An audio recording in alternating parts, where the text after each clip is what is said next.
Hello friends, have you ever wondered who was responsible for the emergence of the great Aksum Empire? Well, if you said Ethiopians are responsible, you would be correct.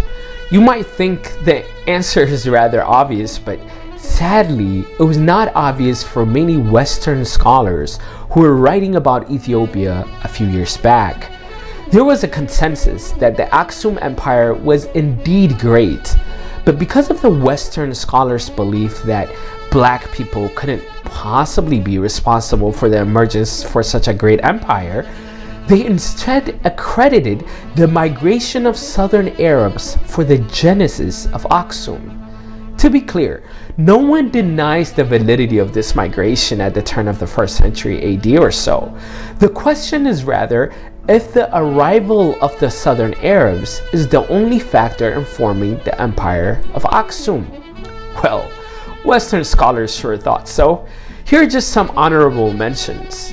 Wallace Budge writes, the Semites, that is the so-called southern Arabs, found them Negro savages and taught them civilization and culture.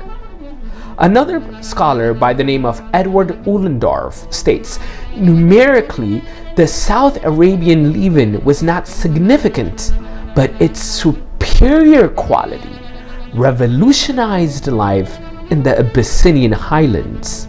But arguably, the award for the most degrading comment in our tradition is awarded to Carlo Conti Rossini.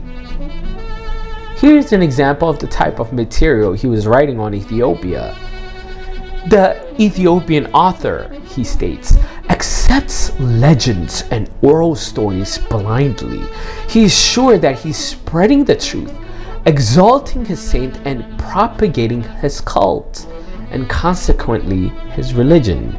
Such belief is found among the most cultivated Abyssinians who have frequent contacts with the West. In his barbaric, uncritical, a superstitious spirit, the Abyssinian will believe everything.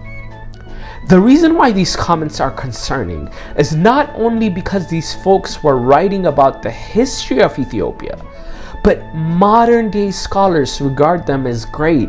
They celebrate their work and often derive their understanding of Ethiopia from guys like the ones I stated above. The sad reality is Carlo Conti Rossini, in particular, was hired by the fascist regime in the 1930s to study the people of Ethiopia in order to learn how to conquer the indigenous. To put it another way, modern day scholars are receiving their knowledge about Ethiopia from writings which were produced by fascists in order to divide and conquer Ethiopia. Needless to say, the history of Ethiopia has been misrepresented for quite some time now. It is up to you and I to study the past, learn about our history, and educate ourselves about the true history of Ethiopia.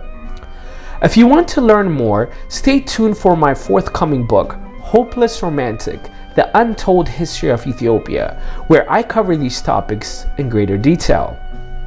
If you would like to help with donations to help with the publishing cost, please visit indiegogo.com and search for Hopeless Romantic Book Launch to find the link to my cause.